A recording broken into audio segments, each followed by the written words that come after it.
Hello, and welcome to the Data Engineering Podcast, the show about modern data management. Are you tired of data migrations that drag on for months or even years? What if I told you there's a way to cut that timeline by up to a factor of 6 while guaranteeing accuracy? Datafold's Migration Agent is the only AI-powered solution that doesn't just translate your code, it validates every single data point to ensure perfect parity between your old and new systems. Whether you're moving from Oracle to Snowflake, migrating stored procedures to dbt, or handling complex multi-system migrations, they deliver production-ready code with a guaranteed timeline and fixed price. Stop burning budget on endless consulting hours. Visit dataengineeringpodcast.com/datafold to book a demo and see how they turn months-long migration nightmares into week-long success stories. Enterprises today face an enormous challenge. They're investing billions into Snowflake and Databricks, but without strong foundations, those investments risk becoming fragmented, expensive, and hard to govern. And that's especially evident in large, complex enterprise data environments. That's why companies like DirecTV and Pfizer rely on SQL DBM. Data modeling may be one of the most traditional practices in IT, but it remains the backbone of enterprise data strategy. In today's cloud era, that backbone needs a modern approach built natively for the cloud, with direct connections to the very platforms driving your business forward. Without strong modeling, data management becomes chaotic, analytics lose trust, and AI initiatives fail to scale. SQL DBM ensures that enterprises don't just move to the cloud, they maximize their ROI by creating governed, scalable, and business-aligned data environments. If global enterprises are using SQL DBM to tackle the biggest challenges in data management, analytics, and AI, isn't it worth exploring what it can do for yours? Visit dataengineeringpodcast.com/SQLDBM, that's SQLDBM, to learn more. Your host is Tobias Macy, and today I'm interviewing Serge Gershkovich about how and why data modeling is a socio-technical endeavor. So, Serge, can you start by introducing yourself? Sure.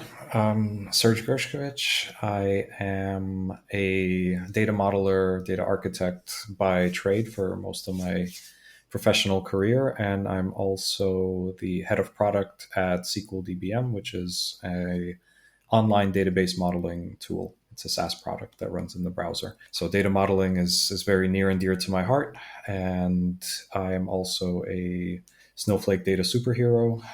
Big fan of Snowflake, as you can tell, and everything that they're doing. And yeah, that's me in a nutshell.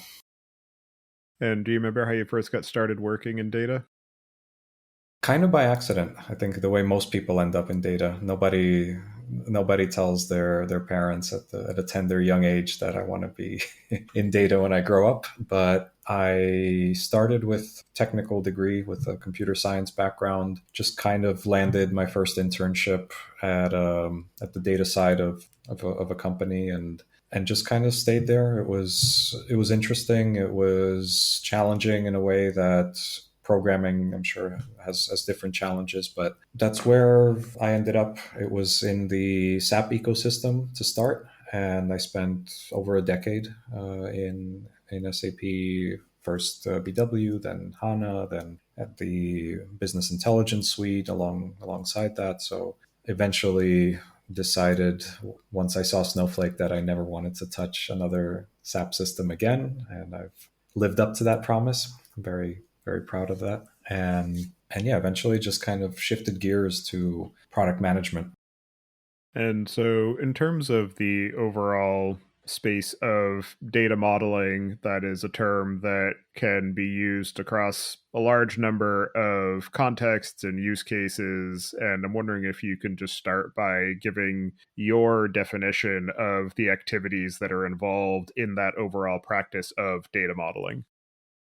That's a great question because I want to first maybe start with what it isn't and maybe dispel some common myths that might persist for those that are unfamiliar or not used to doing it on a regular basis or doing it systematically as part of a project or part of the data strategy at your current organization. So if I could kind of summarize it in one phrase or image, it would just be a conversation between a business stakeholder or a subject matter expert and a data team. So, data engineer, data architect, business intelligence team, analyst. It's understanding what the business does and encoding that semantic information in such a way that our data models and our data structures are built in such a way that accurately capture those business requirements and the needs of the business. So we can, of course, broaden the definition from there. But at the core, I think if people walk away with anything, it's being able to align with your business stakeholders in a way that everybody's on the same page and have some kind of semantics, whether those semantics are visual, verbal, technical, or preferably all three, that everybody can understand and just share a common talking point, common reference point around. And on the flip side, you mentioned some of the things that it's not, and I'm wondering if you can talk to some of the overall buckets of misconceptions that you've seen people come into the overall practice of data modeling with, where maybe they have a very narrow view of the set of tasks and responsibilities involved, or they have a different area of focus or a different set of objectives as far as what that data modeling practice is supposed to achieve, and maybe some of the ways that that can derail the overall exercise. Sure. I think the biggest one that it's not is the misconception that it doesn't exist or it's optional. Joe Rees famously said that the lack of a data model is still a data model, albeit a crappy one. And this misconception has its roots in probably in the fact that most of us that work with data do so on the analytics side. So we're looking at it not in the transactional system, but in the data warehouse, where you could make the claim we might not be, broadly speaking, formally modeling something. We might just be getting data delivered, landed in our raw layer, and then just working our way up to the transformations, up to reporting. So we're not formally creating ERD diagrams. We're not formally discussing our designs and the relationships that our dimensions have with our facts. But by definition, we have a data model. It just, we don't own it. It comes cascaded down to us from the source system, where of course you can't have the sort of chaos you might find in a data warehouse in a transactional system, because sales wouldn't get recorded, bookings wouldn't get made, etc. So there's absolutely a data model involved in everything you do. Our CRM systems, our master data management systems, they all have a data model. And even if that data model lives in your head, and if your data landscape is small enough for you to effectively keep it there, that doesn't mean that the data model doesn't exist. So that's the biggest misconception. The other one is that a data model is kind of secondary. It's something that we do post fact. So we build, and again, there's, as much as I love DBT, but they have a lot of blame in this misconception that you can build, you can write SQL, and you can effectively CTAS your way to a data model. And if you need to document something, then describe that DDL and off you go. And this is why I started with fundamentally, it's much easier to check something out on paper before you actually build the thing, where you write lines of code and you commit business logic, you commit loading and testing and all of these resources, deployment, just to find out that you couldn't align on the fundamental formula or an understanding of something. And the point I'm making is that data modeling is just a sanity check. It's, if when it's done right, in the order of talk to the business, get the requirement, encode it in something very simple, just an ERD, for example, and then go off and build. Because the chance that you've made a mistake after two pairs of eyes, especially the business owners or the subject matter experts have had a look at it, is dramatically smaller. And even DBT has the guardrails in place where you can absolutely enforce data contracts and things like that prevent you from even building something that doesn't meet your original spec of data types required, number of columns, etc., references and things like that. And the analogy I like to use is sometimes just a map. A data model is effectively a map of where you're trying to go in your data strategy. And that is, I'll come back to the transformational side of data modeling. Let's put a pin in that one. But fundamentally, it's a map. And do you need a map?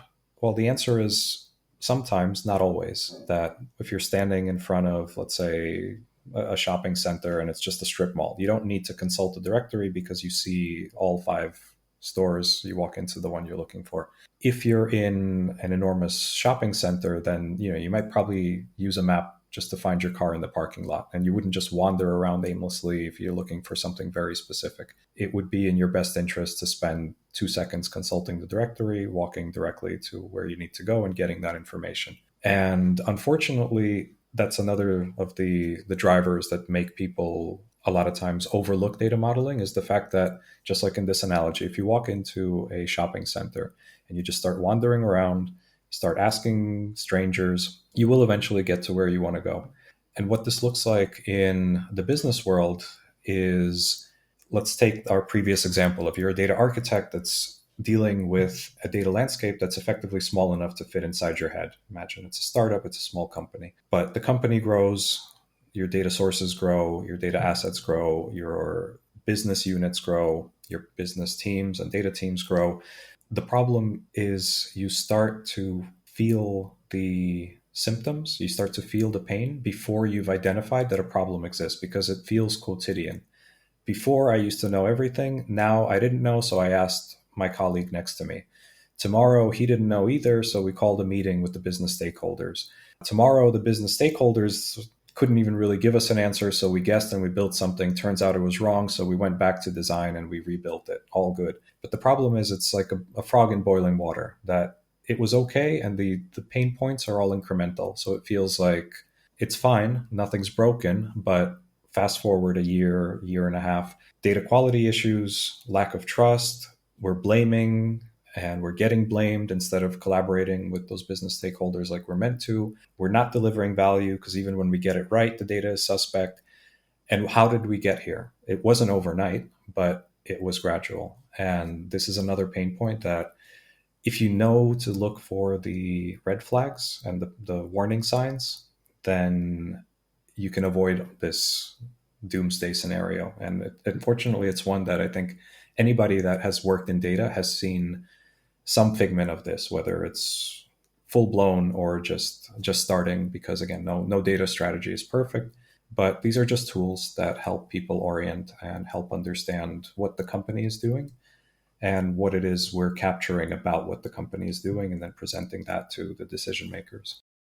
Another point that you raised in terms of this overall space of data modeling is, in particular, the source systems that you're pulling data from, but also data modeling is not something that is the sole domain or dominion of the data warehouse environment. You also need to incorporate data modeling in exercises such as streaming ingest, or if you're doing any data distribution to things like applications or other contexts, or if you're trying to incorporate unstructured or semi-structured data assets either into a warehouse environment or an application context, you still need to understand what is the actual purpose and semantics of that data.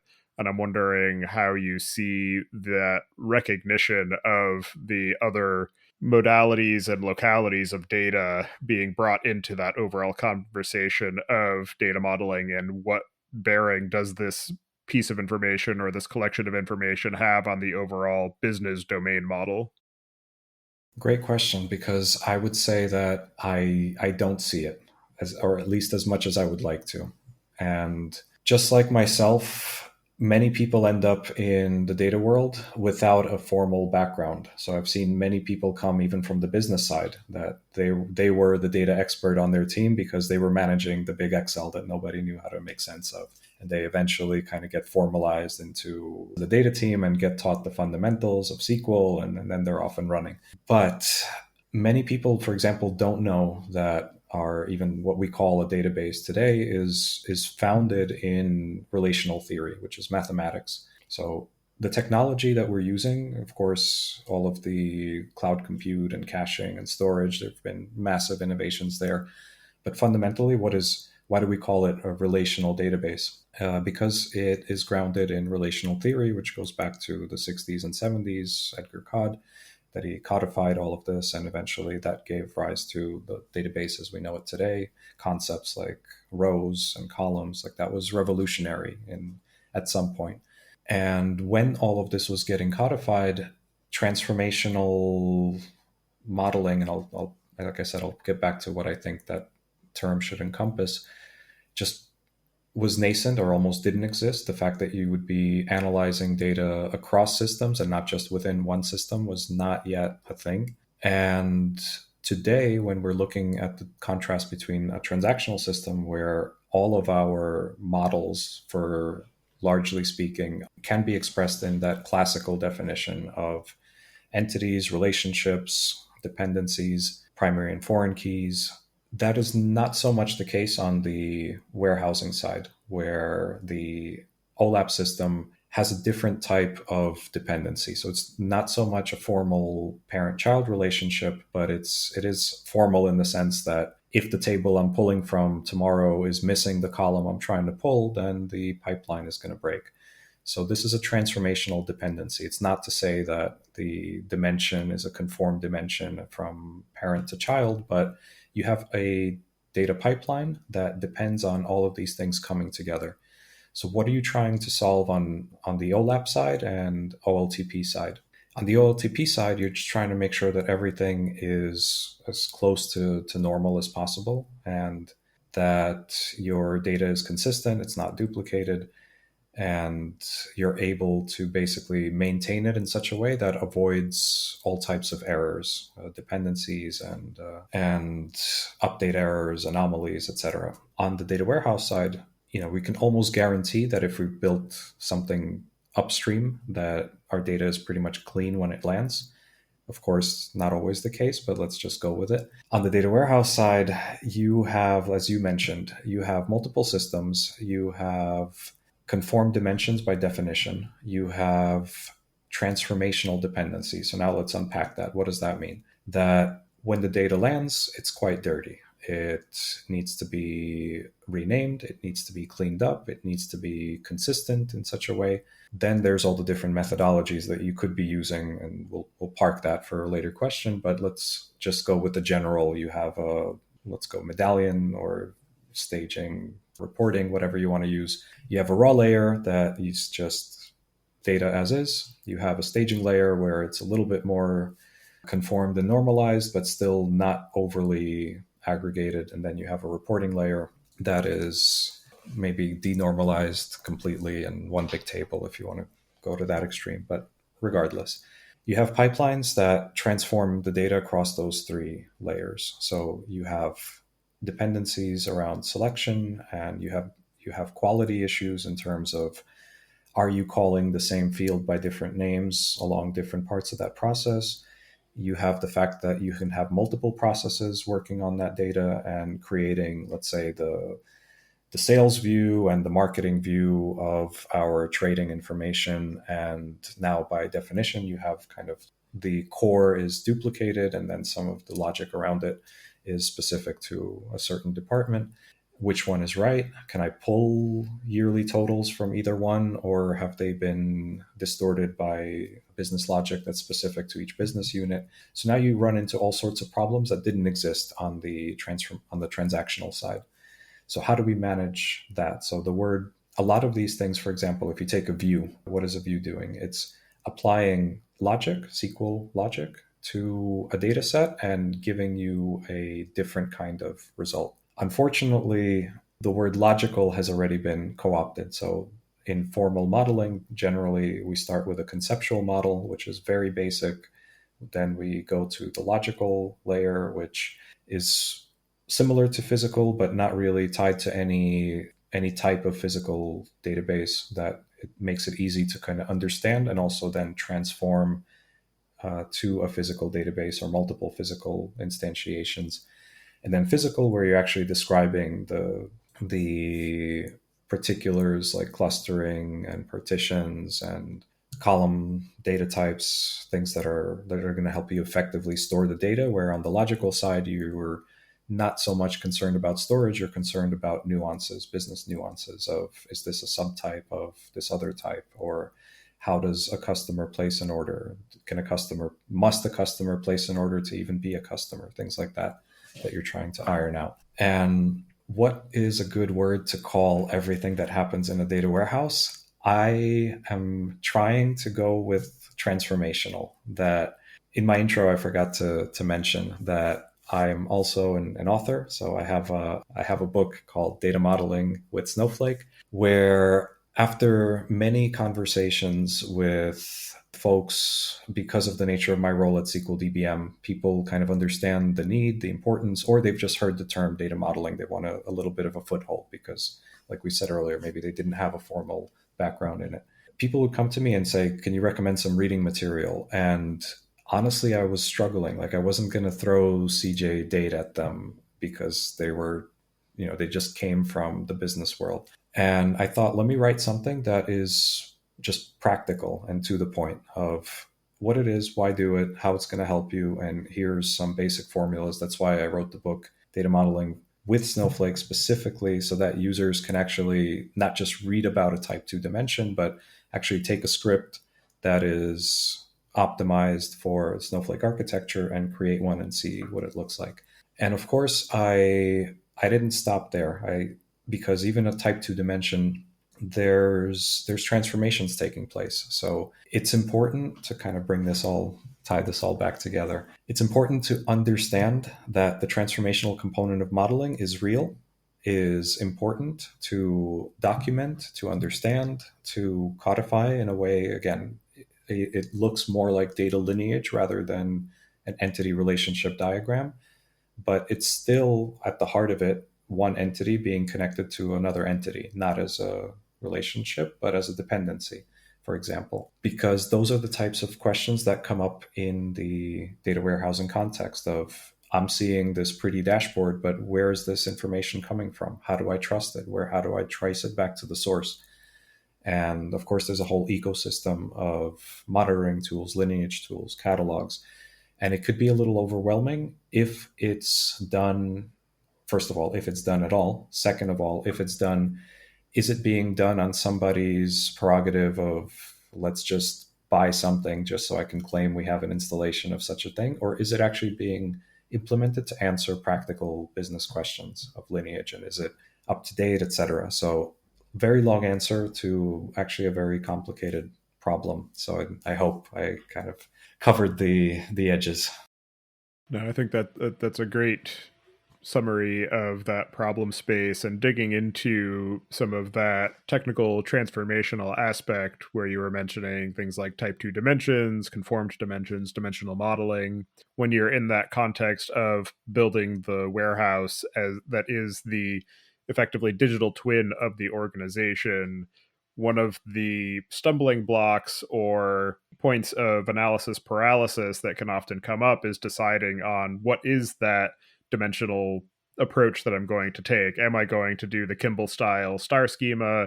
Am I going to do data vault? Am I going to go and explore anchor modeling? Do I just throw up my hands and do the one big table approach? And I'm wondering how you're seeing teams try to maybe leapfrog or short circuit some of that analysis paralysis and just start doing some building and discovery to then be able to build the feedback loops that help to inform exactly which approach to take or exactly how to implement whichever approach they're leaning towards. That's a great question, and I think I have a very unique perspective on it that could be very helpful, because especially in my role now as head of product at SQL DBM, not only do I work on the product side, but I naturally also meet with our customers, and not just customers, but people who are early in the funnel. Maybe they're just trialing the tool. And I get to see not just one use case as I would, let's say, as an architect working with a company long term, or even as a consultant working on a project over the course of 6 months to a year, but I get to speak with dozens of people a week, a month, and I get to touch base with them over those increments of first week, first month, first 6 months, a year. And I think that the failures, the use cases that didn't pan out are just as telling and informative as the ones that did.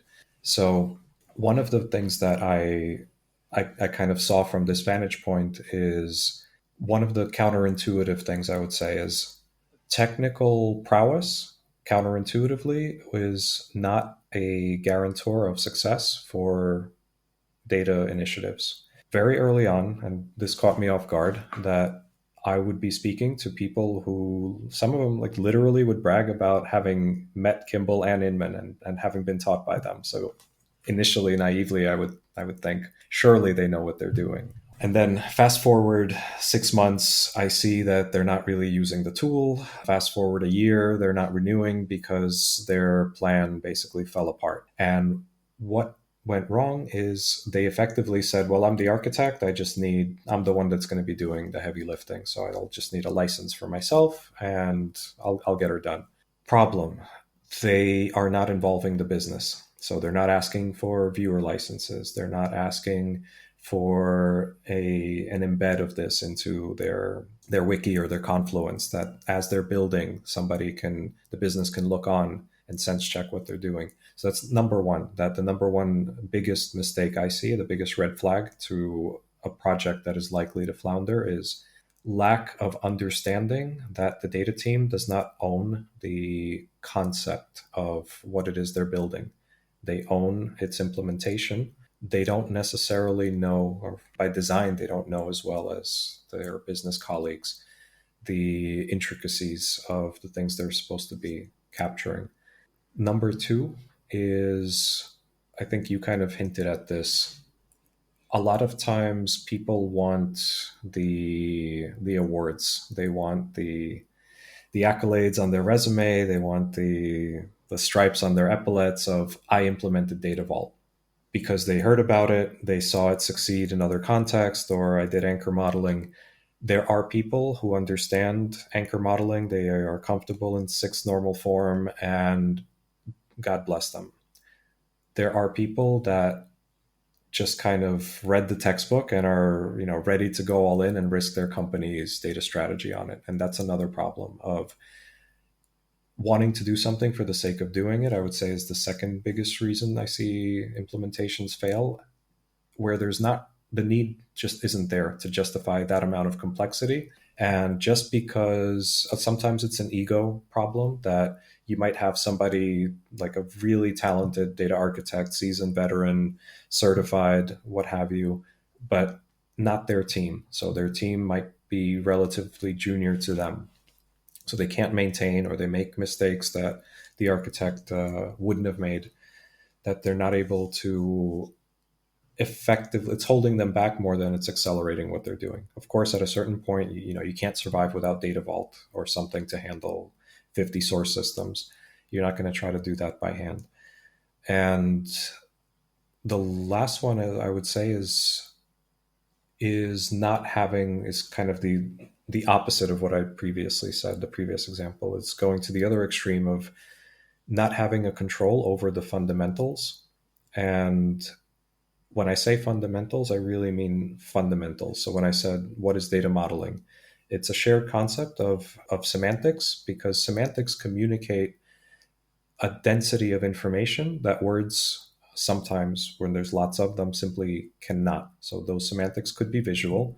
We're not recording, but I like to show a slide of just a list of tables that you would see when you log into any database. You open the database, open the schema, you see a list of tables.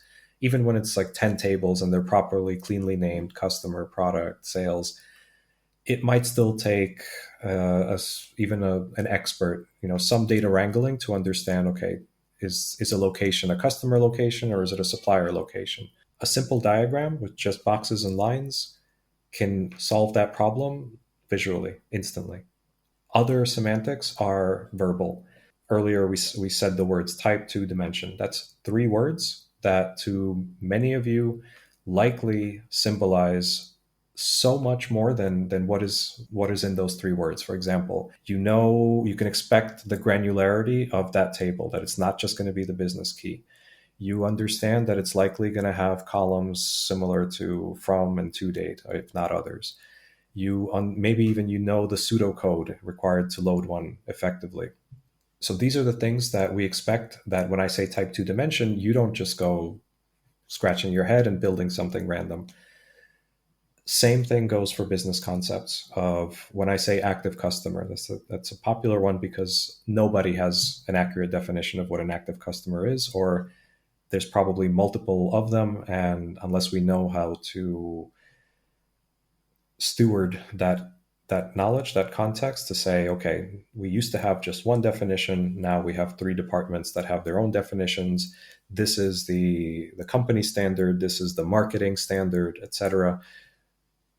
These are the things that can, when two people are kind of looking at each other and nodding and not necessarily thinking the same thing, this is what leads to problems. So back to the point I was making, that the other issue is, again, a lack of fundamentals that they drive their principles that drive success. They're just best practice patterns of knowing you don't have to necessarily model in Kimball, but knowing what a fact versus a dimension is very helpful just in trying to describe what type of information a certain table contains.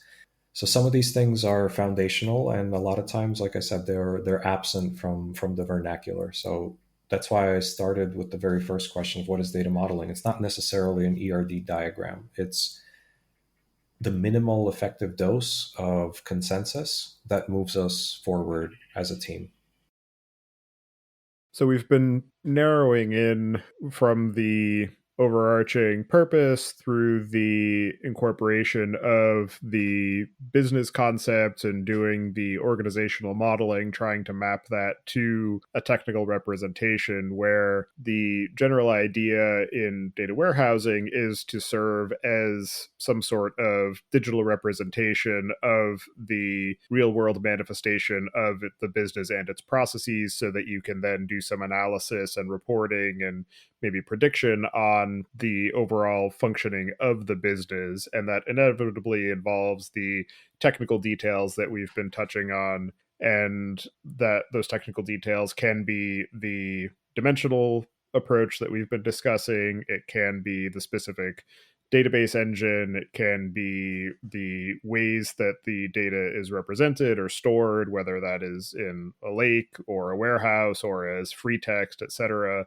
And I'm curious what you're seeing as the most significant impacts that the technical decisions tend to have in either accelerating or hindering the capabilities of the organization to actually implement that digital twin representation of the business.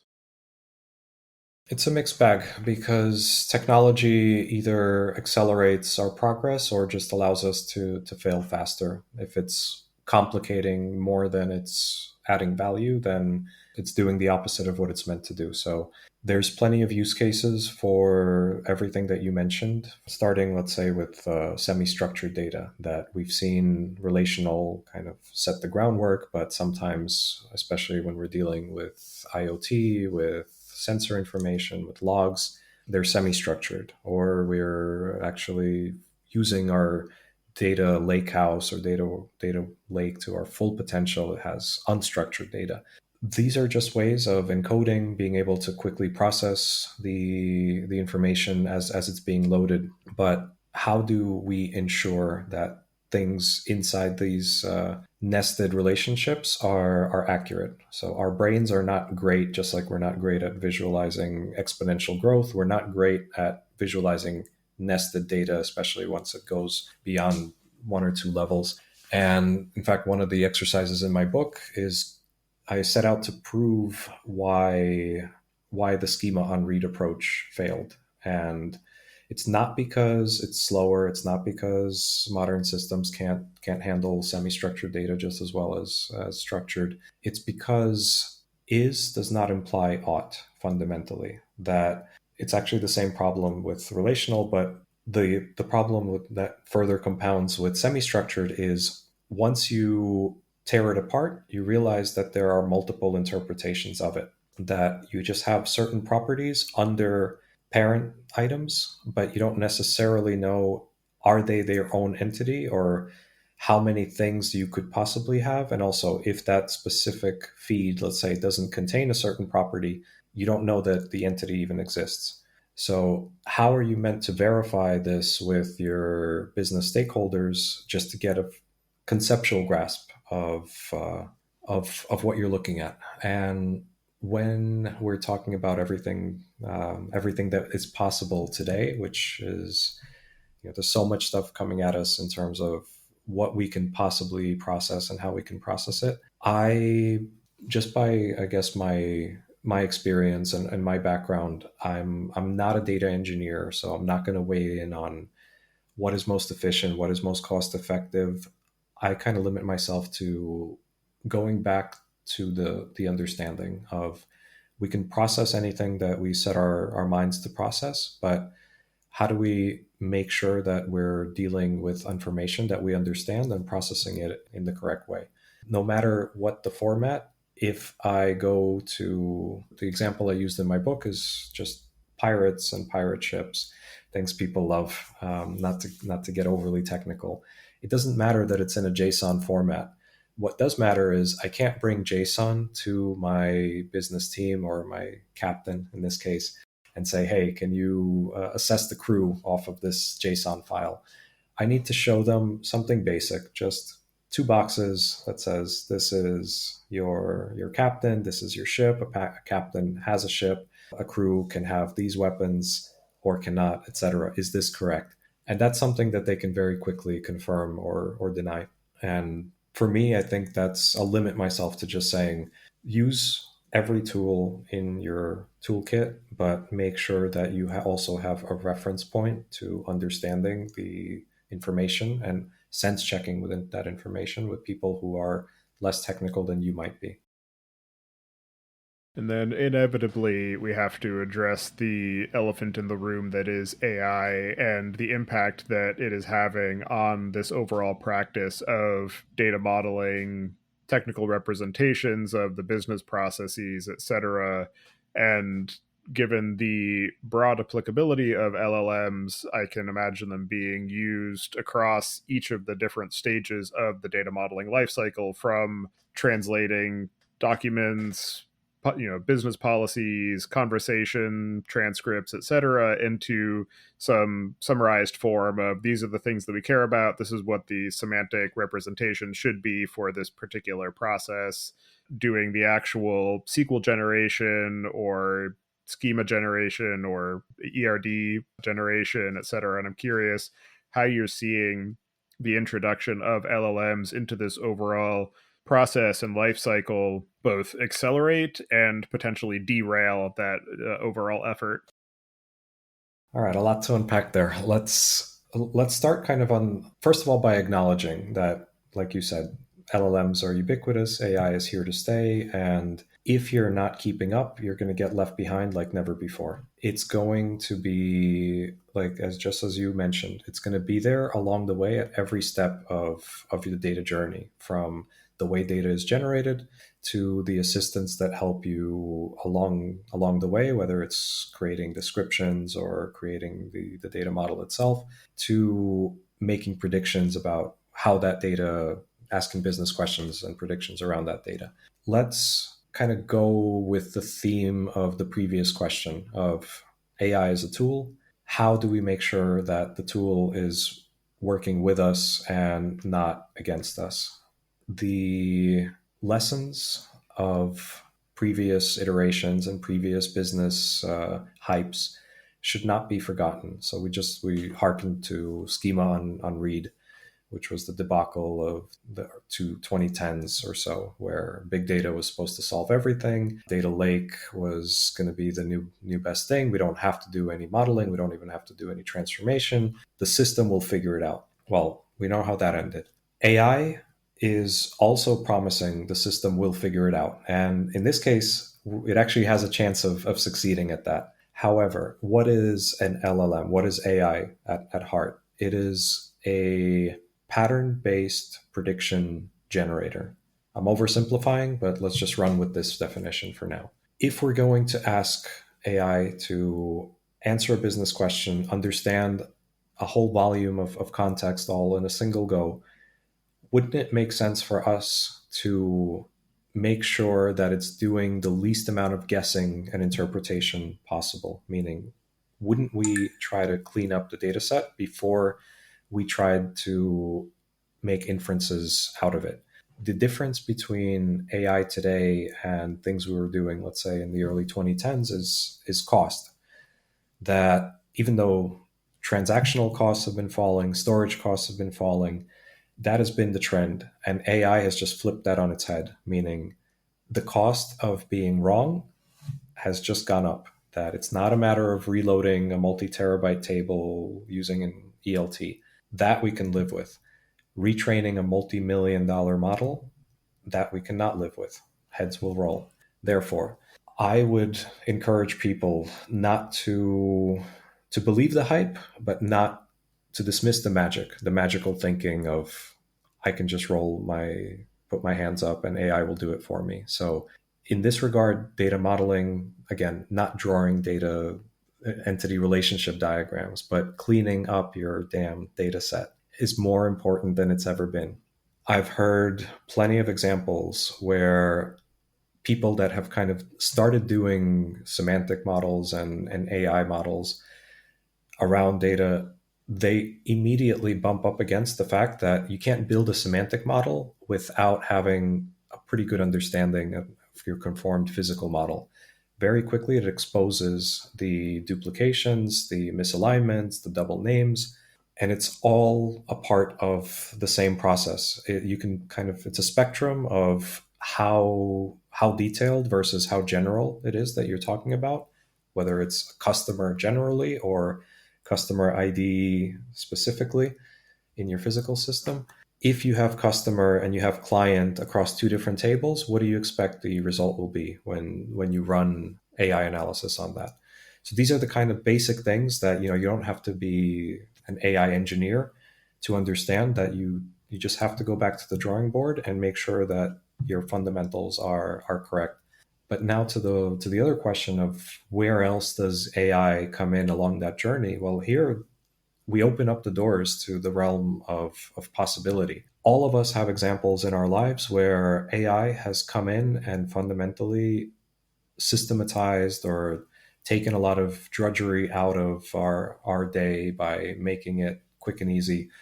So if you need AI to help you get to that point of conforming your dimensions, cleaning up your data sets, or even flagging the parts of the data landscape that are problematic, AI could be very good even in serving your AI strategy, kind of cleaning up itself before running more system intensive and cost intensive processes.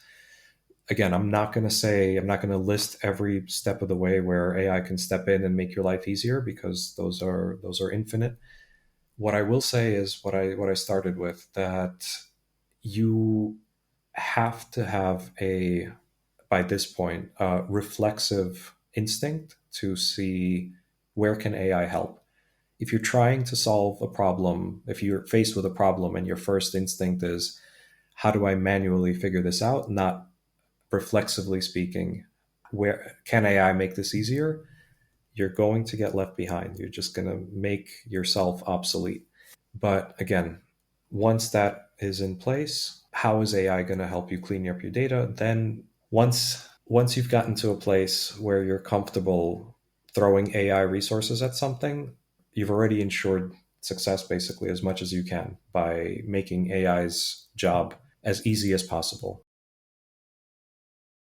And to your point of, you can't just throw an LLM at the problem and expect it to solve everything without it having some means of grounding itself in the context and semantics of the organization, where you highlighted that trying to build that semantic representation for the LLM to feed off of, at least on the consumption side, can help highlight some of the shortcomings in your existing data estate. And one of the recent developments that has been accelerating rapidly is the introduction of tool use, and in particular model context protocol servers.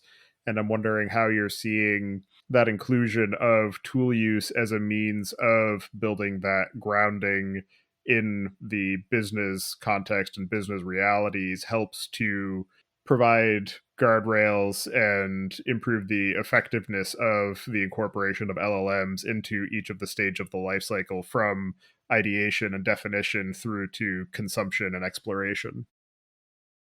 That's a good question because MCP is still relatively new, and data teams, they span the gamut of, there are those that just operate on SQL. They haven't even really dipped into the Python realm of data analysis. And then there are modern teams that are comfortable with calling an LLM using an MCP server, but they're still relatively few.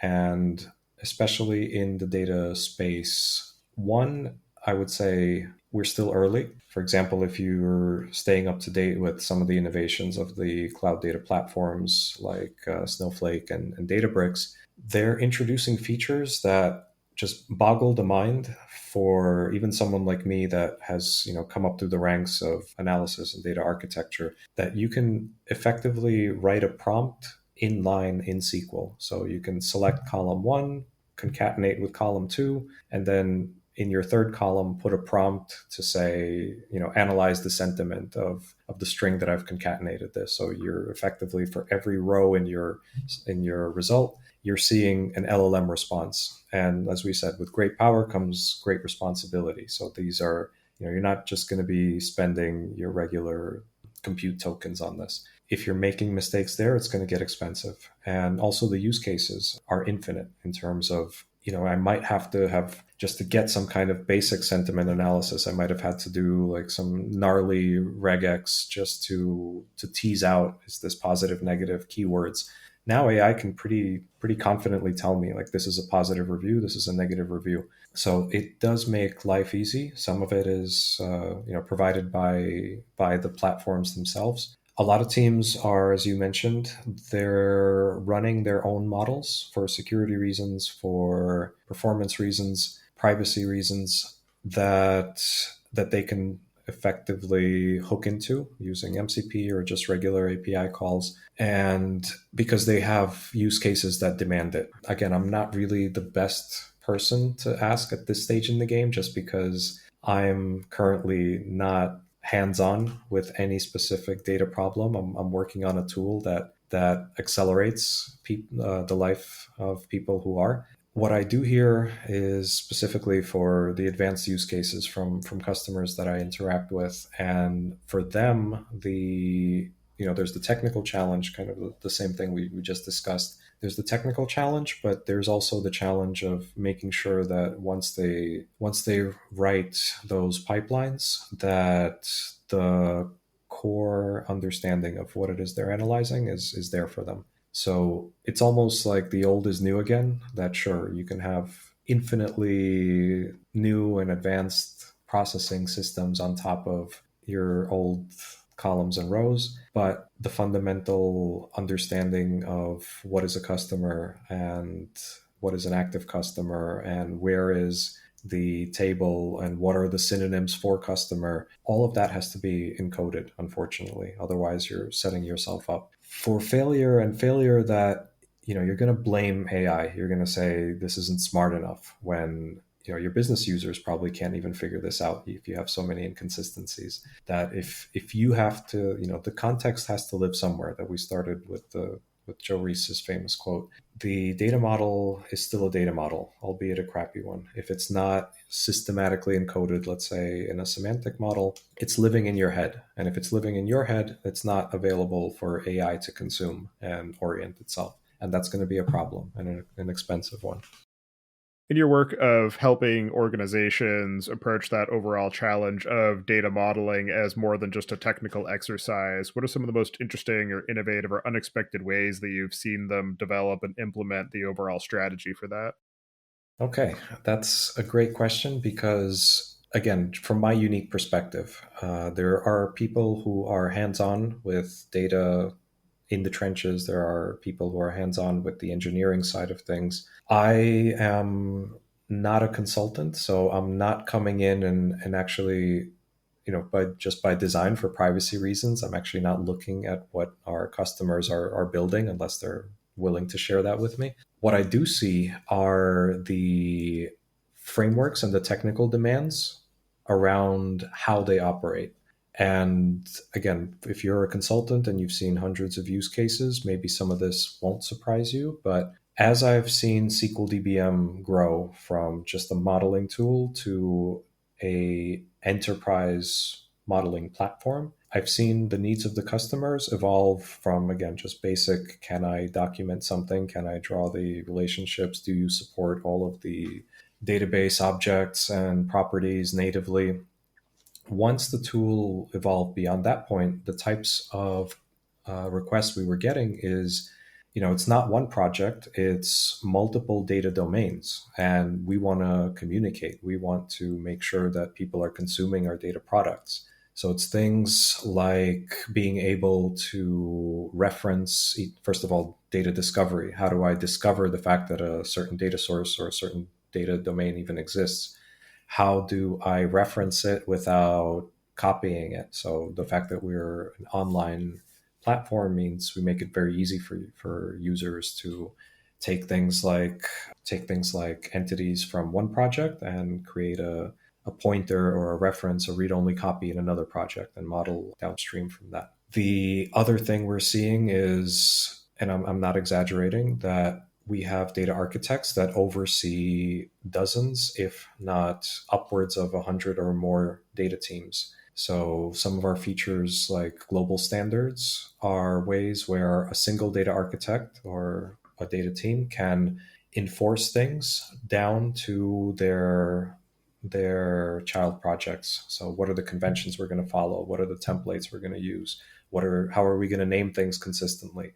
Not only is it important for enterprise teams to define that once and only once, but also to make sure it's not just suggested, but enforced. So we have tools and the guardrails to make sure that happens. Once you get to a use case of that size, you would expect, you're kind of thinking openness, but a lot of times it's openness with guardrails. So a lot of companies have, especially when they provide data as a product or data as a service, they have internal teams that are encouraged to share, but share to a point. So it's not even about making something accessible. It's making something accessible and making sure that people only see the parts of it that you want them to see. So there's also privacy and RBAC and restrictions, even at the data model level. Another part is security and compliance. So everything that we're building, it's easy to forget that it's not just data, but there are laws around the data. So it's easy to forget until you get slapped with $1 million fine. So things like that are also very important, of not just the data itself, but the metadata, the tagging, the PII flags, the stewardship around, is this a trusted table or is this a staging area?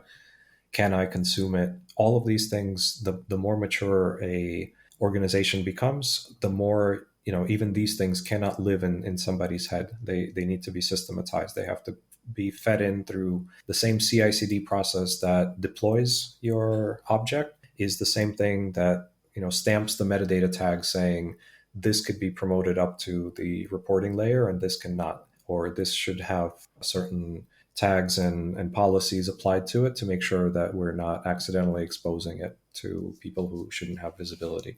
So for me, the evolution of just simply, like, how do I document what is one table, what are its columns, what do the columns mean, all the way up to how do I search across an organization where we have upwards of 100 of data teams or more. Each of those data teams have projects or data domains that have thousands of tables, and each of those has definitions and relationships. How do we secure it? How do we share it? How do we find it? Those are the main challenges. How do we search across everything? And those are, those are unique and interesting challenges to solve. There's plenty of people working on the engineering side, and the data modeling side is equally important, especially once you get past a certain size as an organization.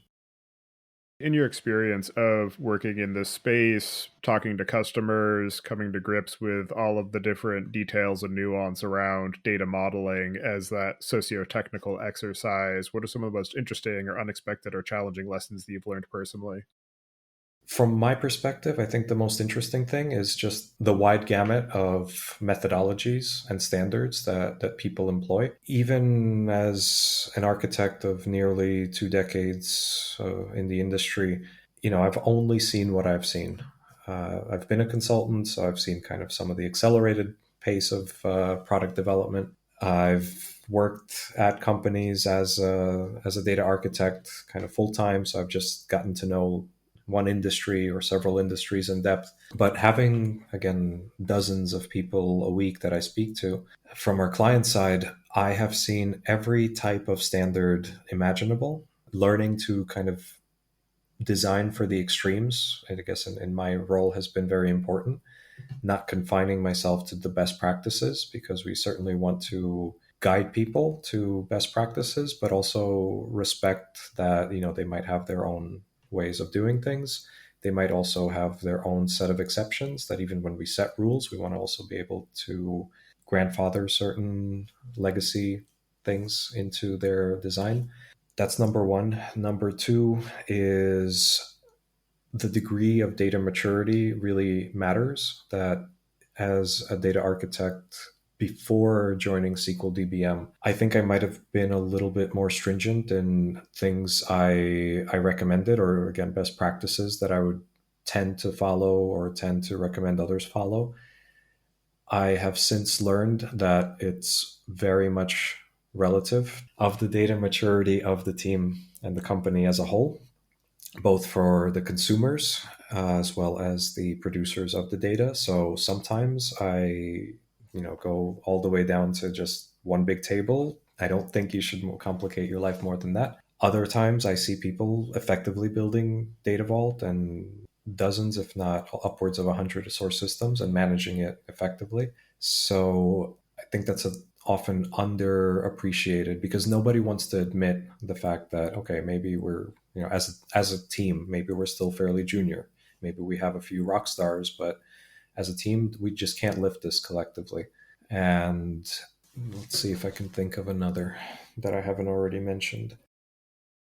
And so, as you continue to work in this space and explore the evolution of the marketplace and the general growth of data modeling as an established practice in organizations of varying size, because up until the past few years, it was largely the domain of larger organizations, and smaller companies just did whatever scrappy thing they needed to get by, didn't necessarily adopt these formal practices. I'm curious, what are some of the ways that you are staying up to speed, or particular aspects of the problem space that you're particularly interested in exploring further?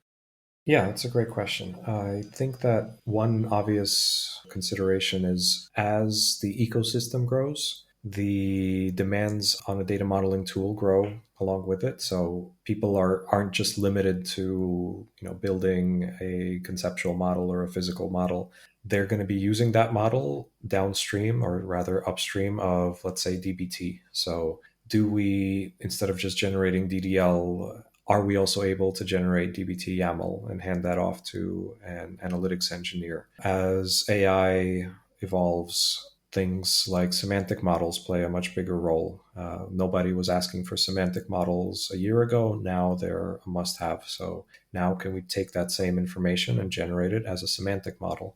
But what's really changing is the format. So most of the core of that information, whether it's a semantic model or a DBT model, it's effectively the same information being conveyed in a different format. In fact, if the word semantic model scares you, or you're not used to seeing a semantic model, it's almost identical to a glossary. If you go all the way to the other side of the spectrum, past logical, past conceptual, even simpler than that, a data glossary has the same fields as a semantic model. It's just that one is almost like index cards, the other is in YAML. But that's just some of the examples of more tools. You mentioned MCP server earlier. Before we had an API, now we have an MCP server on top of that. They're still getting effectively the same context, the same information, the same nuance using those methods. One, as I said, is keeping up with the industry demands.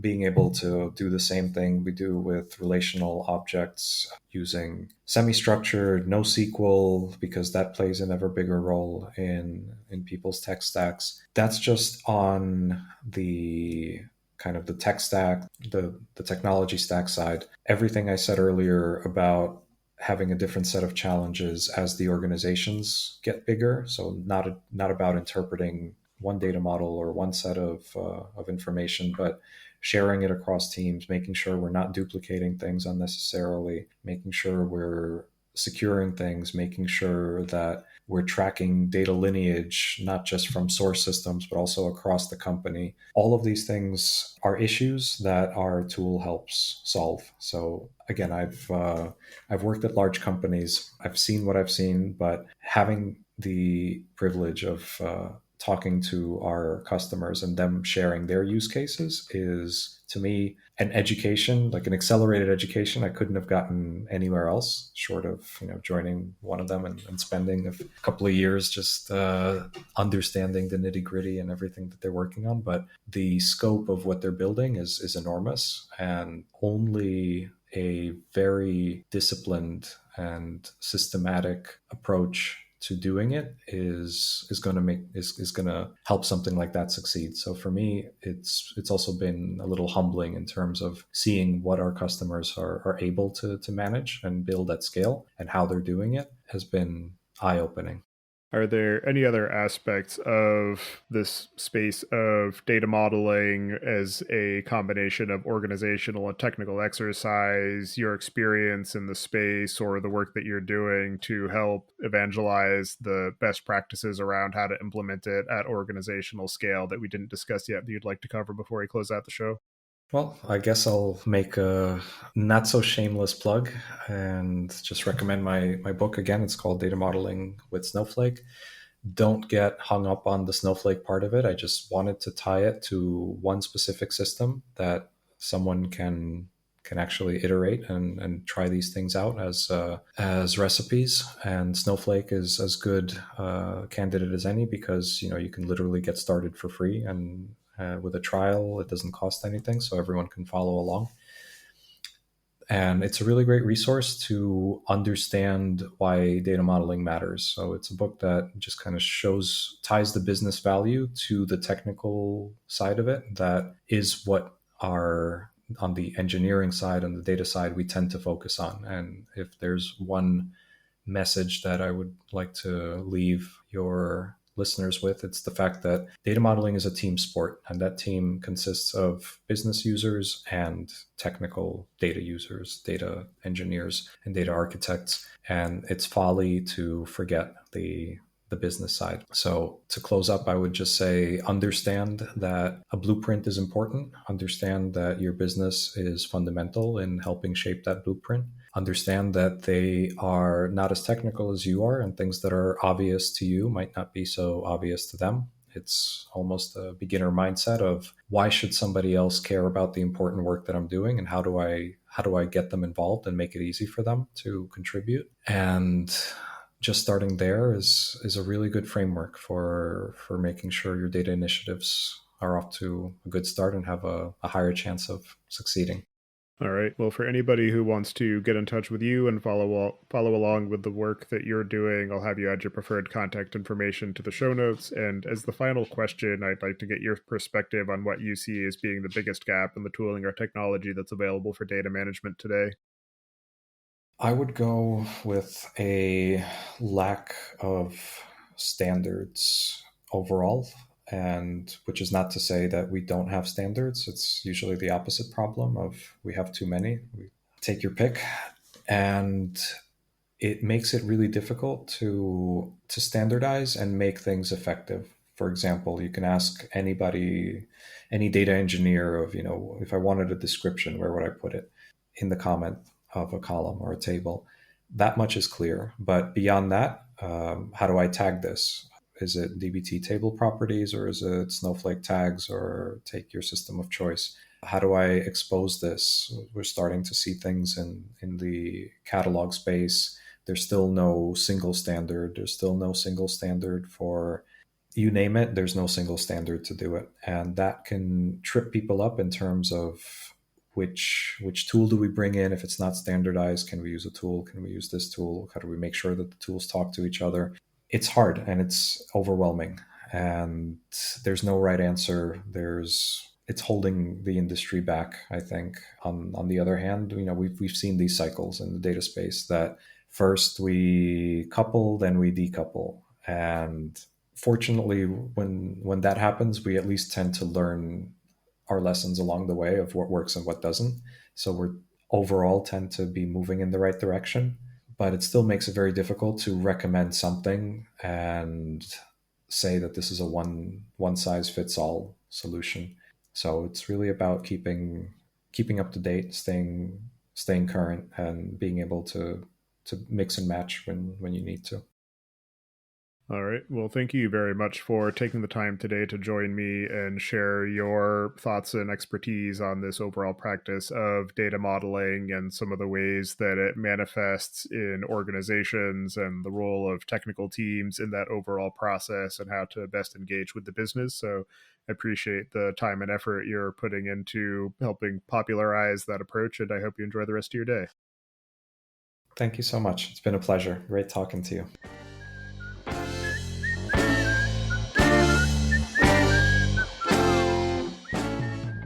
Thank you for listening, and don't forget to check out our other shows. Podcast.net covers the Python language, its community, and the innovative ways it is being used.